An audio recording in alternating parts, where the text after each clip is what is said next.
अस्सलाम वालेकुम मेरे सादा से पाकिस्तानी। मेरा नाम रेहान तारिक है और आप मेरा यूट्यूब चैनल और फेसबुक पेज देख रहे हैं। मुल्क में निगरां वज़ीर आज़म का तकर्रुर हो चुका, लेकिन निगरां वज़ीर आज़म की कैबिनेट अभी तक फाइनल नहीं हुई है। निगरां वज़ीर आज़म और उनकी कैबिनेट का अव्वलीन फरीज़ा ये है कि उन्होंने आईनी मुद्दत में रहते हुए मुकर्ररा वक्त पर इलेक्शंस कराने हैं और साफ और शफाफ अंदाज में, गैर जानिबदाराना अंदाज के अंदर इलेक्शंस कराने हैं। यही उनकी टॉप मोस्ट रिस्पॉन्सिबिलिटी है। इसके अलावा दूसरा कोई अव्वलीन काम नहीं है जो निगरां काबीना और निगरां वज़ीर आज़म ने कराना है। अब निगरां वज़ीर आज़म के आने के बाद उनकी कैबिनेट फाइनल होना एक बहुत बड़ा चैलेंज बना हुआ है। जिस वक्त हम ये व्लॉग रिकॉर्ड करा रहे हैं तो उस वक्त तक तो कैबिनेट फाइनल नहीं हुई है। नाम कुछ ज़रूर फ्लोट किए गए हैं, गर्दिश कर रहे हैं, और जाहिर है कुछ नाम तो मार्केट में फ्लोट करा के पानी की गहराई नापना मकसूद होता है, देखना होता है एज अ बैरोमीटर कि वो कितने कंट्रोवर्शियल हैं, या अगर उनका नाम फाइनल होता है तो फिर क्या बैकफायर तो नहीं करेगा। हो सकता है कि जिस वक्त हम ये वीडियो पब्लिश कर रहे हों तो उस वक्त केयर टेकर कैबिनेट के कुछ नाम फाइनल हो चुके हों, बल्कि हल्फ बर्दारी तकरीब भी हो चुकी हो, क्योंकि इम्कानात ज़ाहिर किए जा रहे हैं कि आज 5 बजे हल्फ बर्दारी तकरीब होगी। काबीना के अरकान हल्फ उठाएंगे और रिपोर्टेडली 20 कुर्सियां भी अरेंज कर ली गई हैं, यानी 20 कुर्सियां लगा दी गई हैं, जिससे नंबर जो है वो सामने आ रहा है कि जिसमें निगरां काबीना में 20 लोग जो हैं वो हो सकते हैं इनिशियली, और उसके बाद ये कितना एक्सपैंड करेगी ये तो बाद की बात है। लेकिन जो नाम सामने आ रहे हैं वो ख़ास से कंट्रोवर्शियल हैं। फॉर एग्जांपल, निगरां वफाकी वज़ीर इत्तलात के लिए सीनियर सहाफ़ी तज्ज़ियाकार मुर्तज़ा सोलंकी का नाम लिया जा रहा है। इसी तरह से फैसल वोडा का नाम भी निगरां काबीना के लिए फ्लोट हो रहा है। ताबिश गौहर जो इमरान खान के दौर में एनर्जी का कलमदान संभाले हुए थे, मुशीर थे इमरान खान के एनर्जी मैटर्स के ऊपर, उनका नाम फिर केयर टेकर कैबिनेट में लिया जा रहा है। इसके साथ साथ डॉक्टर उमर सैफ जो इंफॉर्मेशन टेक्नोलॉजी यूनिवर्सिटी के वाइस चांसलर रहे हैं पंजाब में, पाकिस्तान मुस्लिम लीग नून के दौर में उनकी खिदमात ली जाती रही हैं, और एक तासुर ये है कि he is very much incline towards PMLN। उनका नाम भी केयर टेकर कैबिनेट के लिए फ्लोट हो रहा है।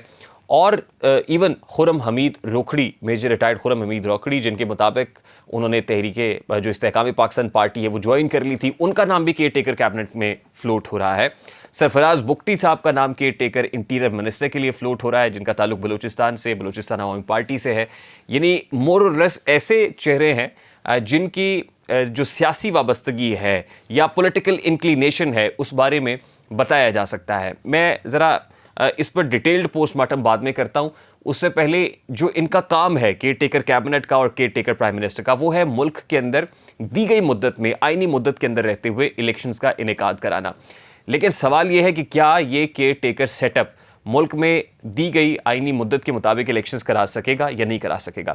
अब जाहिर है ये सब लोग मलबा इलेक्शन कमीशन ऑफ पाकिस्तान पर डालेंगे कि आईनी जो ख़ास तौर पे पार्लियामान के अंदर जो तरमीम हुई है उसमें सदर ममलिकत के पास ये इख्तियार नहीं है, बल्कि इलेक्शन कमीशन ऑफ पाकिस्तान के पास है। और फिर मरदमशुमारी एक बहुत बड़ा चैलेंज है, डीलिमिटेशंस इलेक्शन कमीशन ने करनी है। और जब सुप्रीम कोर्ट ऑफ पाकिस्तान के चीफ जस्टिस उमर अता बंदयाल ने गुज़श्ता रोज़ DG लॉ इलेक्शन कमीशन से पूछा था कि डीलिमिटेशंस का अमल कहाँ तक पहुँचा है, तो उन्होंने कंधे उचका दिए थे, यानी इलेक्शन कमीशन के पास भी इसका जवाब नहीं है। अब चीफ इलेक्शन कमिश्नर सरदार सिकंदर सुल्तान राजा की एक मुलाकात चीफ जस्टिस उमर अता बंदयाल से भी हुई है। इस मुलाकात का क्या आउटकम होगा, क्या उमर अता बंदयाल साहब पंजाब में जो इलेक्शंस कराने की तारीख थी उस पर तो अमल दरामद नहीं करा सके, वफाक के अंदर मुकर्ररा मुद्दत के अंदर इंतखाबात कराने से मुताल्लिक कोई अपना रोल अदा कर सकेंगे या नहीं कर सकेंगे, ये भी एक क्वेश्चन मार्क है। लेकिन चीफ इलेक्शन कमिश्नर तो वही हैं जिन्होंने पंजाब और KP के अंदर भी इलेक्शंस कराने थे। और फिर लगता यह है कि मामला उमर अता बंदयाल साहब के कोर्ट से निकल के अगले चीफ जस्टिस जो जस्टिस काजी फ़ाइज़ ईसा होंगे उनके कोर्ट में आएगा, क्योंकि उस वक्त ये मामला ट्रिगर करेगा इंतखाबात का माहौल। उस वक्त उस पर सवाल होना शुरू हो जाएंगे कि आया नवंबर के अंदर इंतखाबात हो पाएंगे या नहीं, और उस वक्त चीफ जस्टिस काजी फ़ाइज़ ईसा होंगे। फिर देखना तो ये भी होगा कि उमर अता बंदयाल साहब तो अपने दिए गए फैसले की पैरादारी नहीं कर सके। क्या जस्टिस काजी फ़ाइज़ ईसा कोई फ़ैसला देते हैं आईनी मुद्दत में रहकर इंतखाबात कराने का, और क्या अपने फ़ैसले पर पहरादारी भी कर सकते हैं, उसकी इम्प्लीमेंटेशन भी कर सकते हैं? तो आने वाले दिनों में ये एक बहुत बड़ा सवाल होगा। अच्छा, अब केयर टेकर कैबिनेट के अंदर जो लोग हैं, मुर्तज़ा सोलंकी के पॉलिटिकल व्यूज़ जो हैं उससे इख्तलाफ भी किया जा सकता है। बहुत से लोग इख्तलाफ करते भी होंगे, ज़ाहिर है हर एक का अपना एक व्यू पॉइंट है। तो मुर्तज़ा सोलंकी साहब इसलिए कंट्रोवर्शियल हो रहे हैं, और कुछ ट्वीट्स में ऐसी देख रहा हूँ कि जिसमें कुछ लोग ये कह रहे हैं कि सोलंकी साहब ने जितने लोगों को ट्विटर पे ब्लॉक किया हुआ है इस वजह से कि उनके व्यूज़ उनके साथ कंपैटिबल नहीं है या वो मुख्तलिफ व्यूज़ रखते हैं, तो ज़रा उनको तो अनब्लॉक कर दें। मुर्जा सोलंकी साहब के बारे में ख्याल ये किया जाता है कि वो पाकिस्तान पीपल्स पार्टी या प्रो PMLN हैं या प्रो PDM बात करते हैं और he is very much anti PTI या एंटी चेयरमैन PTI। दूसरी बात, जो डॉक्टर उमर सैफ हैं वो बड़ा क्लोज लाइजन रहा है उनका पाकिस्तान मुस्लिम लीग नून के साथ। कर्नल सैफ के जो शहबाज शरीफ के सिक्योरिटी हेड थे उनके साहबजादे भी हैं, लेकिन ज़ाहिर है उनकी तालीमी काबिलियत, उनका बहुत बड़ा पोर्टफोलियो है, उनका CV बहुत तगड़ा है और इंफॉर्मेशन टेक्नोलॉजी यूनिवर्सिटी के वाइस चांसलर भी रहे हैं, पंजाब IT बोर्ड को हेड भी करते रहे हैं और IT से मुतालिक उनकी जो एक्सपर्टीज़ है उनके ऊपर कोई क्वेश्चन मार्क नहीं है। तो वो इसलिए कंट्रोवर्शियल बने हुए हैं कि उनके जो पॉलिटिकल व्यूज़ हैं वो भी एंटी PTI या एंटी चेयरमैन PTI हैं। फैसल वोडा किस कदर एंटी PTI हैं ये सब लोगों को पता है। इसी तरीके से बाप पार्टी से अगर कोई आता है जैसे सरफराज बुगटी हैं तो वो कितने एंटी PTI हैं ये भी सभी लोग जानते हैं। मेजर रिटायर्ड खुर्रम हमीद खान रोखड़ी कितने एंटी चेयरमैन PTI और एंटी PTI बातें करते हैं ये भी सब लोग जानते हैं। तो इसका मतलब है ये वो हीरे हैं, ये वो डायमंड्स हैं जो सिलेक्ट किए गए हैं। अगर तो ये फाइनल होते हैं, इनमें से बहुत से नाम फाइनल होते हैं। ताबिश गौहर के ऊपर चार्जेस थे करप्शन के और PTI दौर में इमरान खान के साथ उनकी टसल हो गई थी जिसकी वजह से उनको कैबिनेट से हाथ धोना पड़ा था।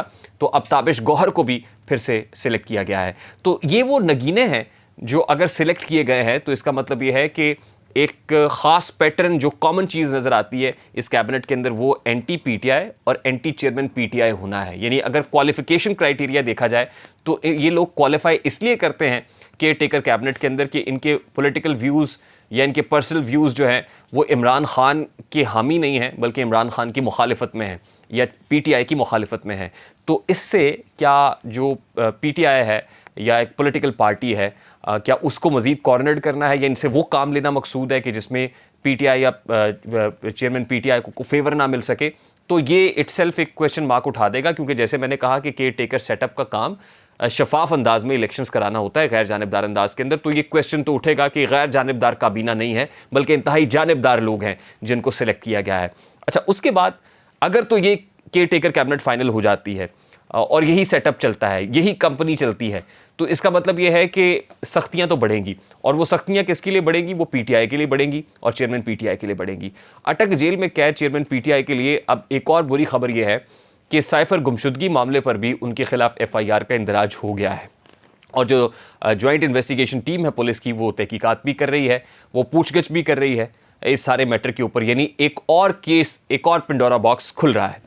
दूसरी इंपॉर्टेंट चीज़ ये है कि बुशरा बीबी जिनकी मुलाकातें अटक जेल में अपने शौहर से हुई हैं, वो अब उनके ख़िलाफ़ भी जो पूछगछ या तहकीकात है उनका दायराकार वसी हो रहा है और तोशा खाना केस में GIT ने उनसे कुछ 23 सवालात पूछे हैं और उनमें से जो प्रोमिनेंट क्वेश्चंस हैं वो यही थे कि वो जो ऑडियोज़ निकली हैं उनके मोबाइल फ़ोन से क्या वो ऑडियोज़ उनकी हैं। तो उन्होंने साफ इनकार कर दिया कि ऑडियोज़ उनकी नहीं है, जाली ऑडियोज़ हैं। फिर फैसला किया गया कि इन ऑडियोज़ का फोरेंसिक कराया जाए।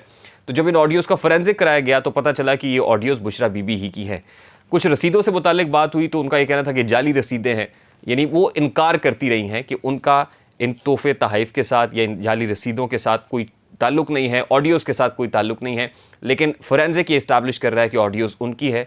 इससे अंदाज़ा लगाया जा सकता है कि आने वाले दिनों में ये ऑडियोज़ मंजर आम पर भी आएंगी और एक चार्जशीट बड़े मजबूत अंदाज में बुशरा बीबी के ख़िलाफ़ भी तैयार हो रही है और हो सकता है कि आने वाले दिनों में बुशरा बीबी भी गिरफ़्तार हो जाएं या कानून की गिरफ्त उन पर भी आ जाए। तो ये एक बहुत बड़ी तहलका खेज़ खबर होगी और इससे ज़्यादा दर्दनाक बात चेयरमैन PTI के लिए नहीं होगी क्योंकि अभी भी अटक जेल के अंदर अगर वो किसी के लिए बहुत परेशान है तो बुशरा बीबी हैं और वो अपने दोस्तों और अजीज़ व अकारिब को ये कहते हैं कि बुशरा बीबी का ख्याल रखना। अगर बुशरा बीबी पर हाथ डलेगा तो फिर चेयरमैन PTI के सब्र का पैमाना लबरेज़ हो सकता है। यानी ये एक और चाल हो सकती है चेयरमैन PTI को तोड़ने की और आने वाले दिनों में ये कभी इम्कानात है कि बुशरा बीबी पर हाथ डलेगा, उनकी गिरफ्तारी भी हो सकती है।